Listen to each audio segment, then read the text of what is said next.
Hello again. Sorry for this different look here, but I was tagged by Satia Loves to Read, and she tagged me with the bookshelf book tag. I don't have technically bookshelves, as you could tell by my normally other backgrounds, but I did buy this cubbyhole type thing, which I'm going to count as my bookshelf for this tag. Let me just get into the questions for the tag. First one is, how many bookshelves do you have? And you're looking at it. I mean, I do have some stuff in my closet and stuff downstairs and strewn all together, but I don't technically have bookshelves, really. Just kind of things I place the books on, little ledges and things. So I really needed something, actually. I picked this up. I have a couple of other more sectionals, and I like the fact that you can move around with this. It's not too sturdy, but it seems to hold the books pretty well. I'm counting this as a bookshelf. Messy, but effective. Next question is, how many books are on your bookshelf? I counted this, and I realized I had 99 books, so I added one to make it 100. So currently there are 100 books behind here, in front of here, that is on this shelf, plus on top. Next question, how do you organize your books?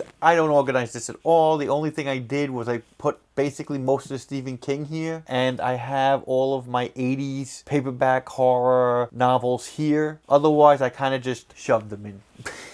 I'm going to organize it better, but that's what I got right now. Next question, what is the oldest book on your bookshelf? It's basically these Michael Shane books. These are old 40s and 50s pulp noir detective novels. So I have these two books, and these are the oldest books on my bookshelf currently. What is the newest book on your bookshelf? I would say Obsidio is probably the newest book on this bookshelf, but I buy books all the time, so it's hard for me to remember when they actually come out.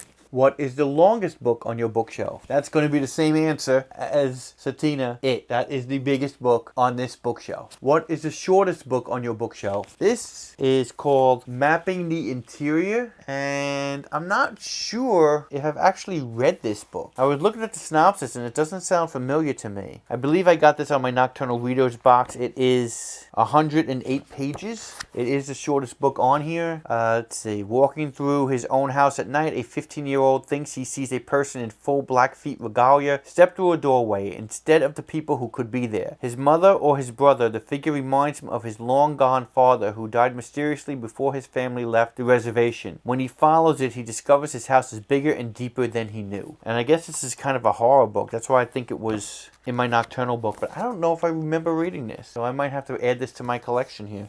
Next question, what is the predominant genre on your bookshelf?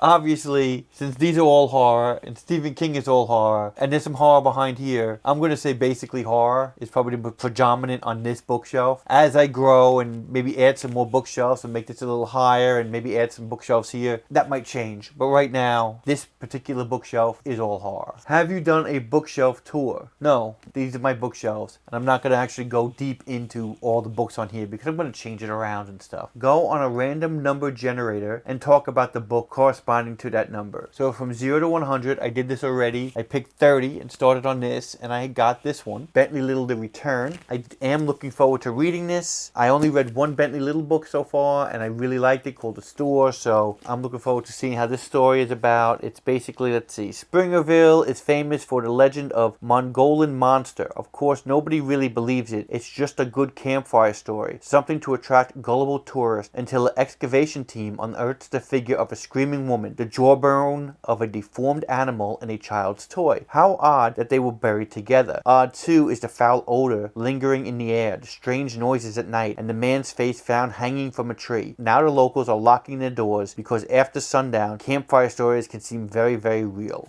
I am going to read this one of these days. Do you have fan merchandise or other decorations on your bookshelf? No, this is just books. One day I may add cups and things, especially because these are like really deep, these cubby holes. So it might be like, I'll just might add books and like put a cup or something else in front of it. But right now, I just wanted to stick some books here, get them out of the way, and that's what I got right now. The next question is, show us your bookshelves, which I've done already. So, of course, the next question is tag somebody. I never really tag anybody. I just tell anybody who wants to do this tag, feel free to do this tag. Thanks again to Satina Loves to Read for giving me this tag. Hopefully, you've enjoyed it. Thanks again for watching, and I hope to see you soon. Bye.